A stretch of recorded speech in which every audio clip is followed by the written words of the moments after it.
عندكم فرصة أنكم تحضروا صبيحة تأسيسية من هذا النوع، وانتم اليوم كتمثلوا سفراء البيئة. إذا سفراء البيئة عندهم واحد الرسالة، هي أنهم يوصلوا الرسالة للزملاء اللي ما حضروش في البيوت ديالهم، في الوسط اللي كيعيشوا فيه، في العائلة إلى آخره، باش دائما كلنا نتصرفوا تصرفات صحيحة ونحافظوا على النظافة ديال المدينة ديالنا.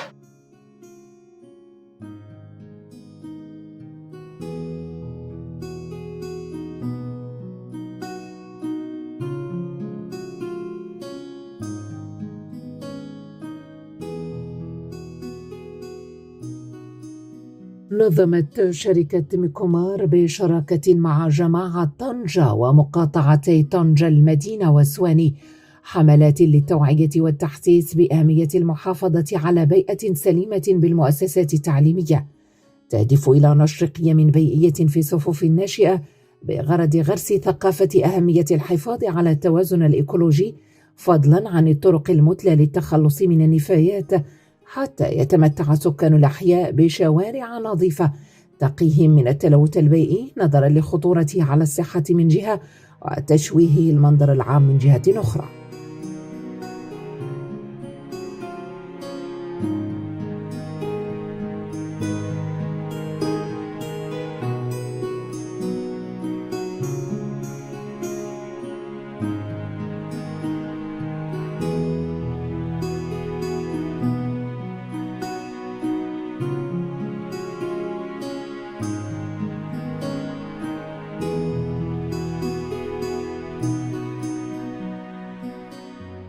في إطار برنامجها التحسيسي السنوي، نظمت شركة ميكومار طنجة بشراكة مع جماعة طنجة حملة تحسيسية في المؤسسات التعليمية، وقد شملت هذه الحملة مجموعة من الأنشطة، منها درس نظري حول تدبير قطاع النظافة في مدينة طنجة، ومسابقات بالنسبة للتلاميذ الحاضرين.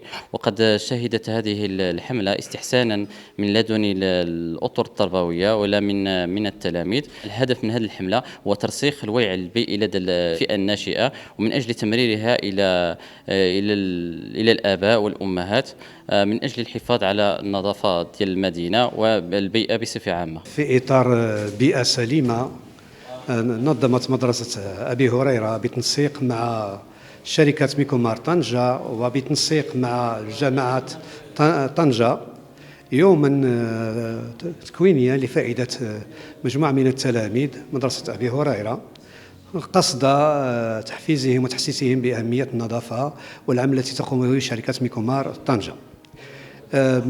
بدورها مدرسة أبي هريرة ارتأت أن تكون تمثيلية التلاميذ على أساس تلميذ أو تلميذة بكل قسم، على أساس أن تكون هناك تغذية راجعة أو تكوين ليستفيد منه جميع التلاميذ داخل أقسامهم، وبالتالي حتى نقل التجربة إلى الساحة وإلى داخل المؤسسة وأيضا إلى البيئة المحيطة وإلى أسر التلاميذ.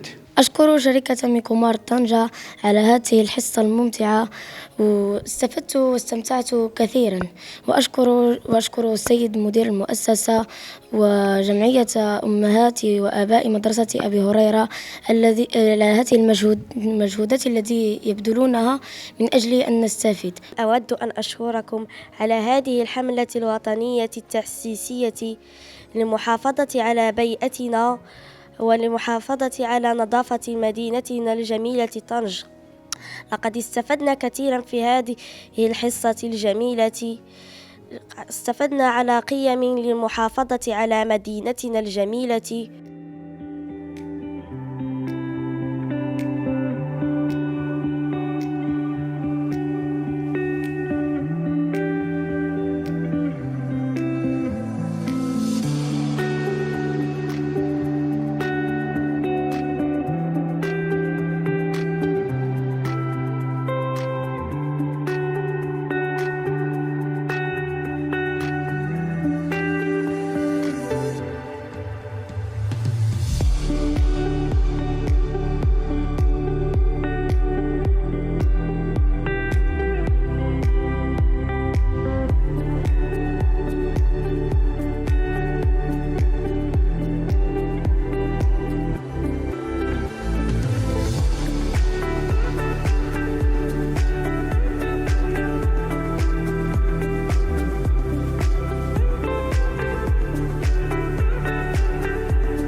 هذه الحملات التي تدخل في إطار البرنامج السنوي لشركة ميكومار تهدف من خلالها إلى تحسيس الأطفال بأهمية الحفاظ على البيئة وتسليط الضوء على التأثيرات السلبية للنفايات الصلبة والمنزلية على الصحة العمومية، وكذا وضع مقاربة تتمحور على فرز النفايات وتثمينها عبر إعادة التدوير، بالإضافة إلى حماية الموارد الطبيعية للمملكة.